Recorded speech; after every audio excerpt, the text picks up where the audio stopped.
There is no more contentious political issue in modern times than abortion. Almost 50 years after the Supreme Court's landmark decision in Roe v. Wade that gave women the right to choose abortion, states like Missouri now have the latitude to impose restrictions on abortion access. And states are of differing views on the issue. In recent days, New York passed a law to codify a woman's right to access an abortion through the second trimester as outlined in Roe v. Wade. Iowa passed the so-called heartbeat bill, restricting abortion after a fetal heartbeat is detected, and was just declared unconstitutional. Perhaps because of state restrictions, lower unwanted pregnancy rates, better education about sex, or a combination of these factors, the U.S. abortion rate is the lowest it has been since Roe v. Wade in 1973.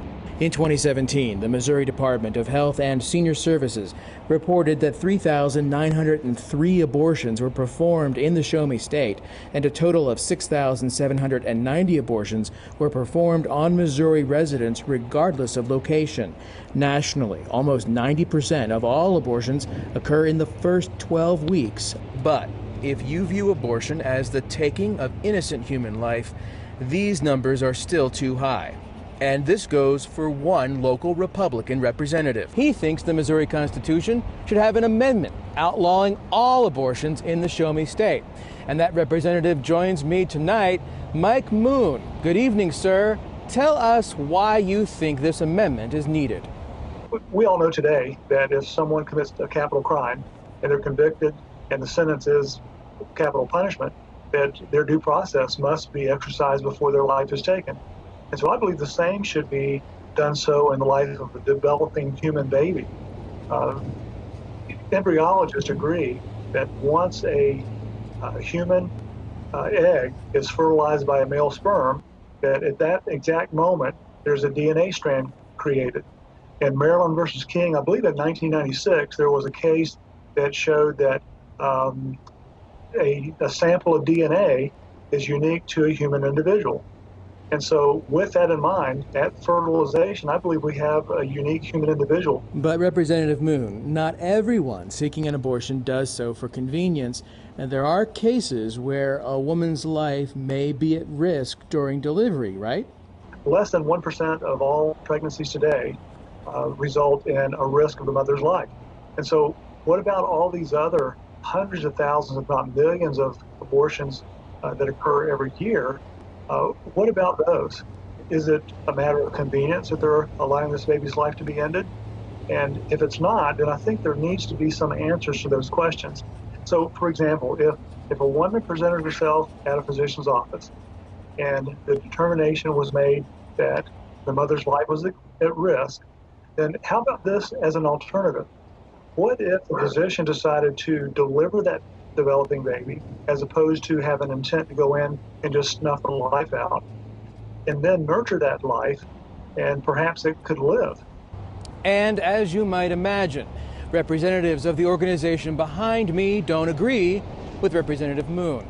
I'm joined tonight by Mevy Mead, who works at the St. Louis area Planned Parenthood, for her reaction. Mevy, what do you think about Representative Moon's amendment? Missouri's statutes are filled with medically unnecessary restrictions. We are one of the most restricted states, which has left Missouri with only one place, a center in St. Louis, where women can access abortion. So Missouri legislature, in addition to Representative Moon, the leadership has been quite obsessed with trying to restrict access to abortion in Missouri and birth control. We've got a real problem with the legislative leadership here not listening to the majority of Missourians on this issue. And this is especially outrageous when we have all these other problems related to healthcare, maternal and infant mortality rates that are higher than the majority of other states, and in some of them on the rise. There are things that this legislature, that Representative Moon, could be doing that would actually help the health and safety of Missourians, and yet he is trying to get attention and do damage to Missouri women's health with these extreme proposals. All right, Representative Moon, now Republicans have supermajorities in the State House and Senate, so how much support has your caucus given this amendment? Very little. Well, I'll just be frank with you. There are a lot of us who campaign on the platform. We're pro-life, and we want to abide by our party's platform, a Missouri Party platform, to say we want to ban all abortions.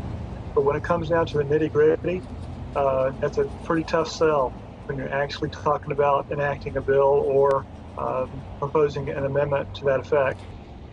But that's the truth. Mebby, how do you interpret the legislature's lack of support for the amendment? So I believe that the legislature looks at some of the same research that we do and knows that the people of Missouri support Roe v. Wade and don't want their politicians making these extreme intrusive efforts into a woman's reproductive life. And so they don't want to add themselves to the list of states, the growing list of states that have rejected this extreme measure at the ballot box. Representative Moon and Mebby Mead, we appreciate your time tonight. And we'll be back after this.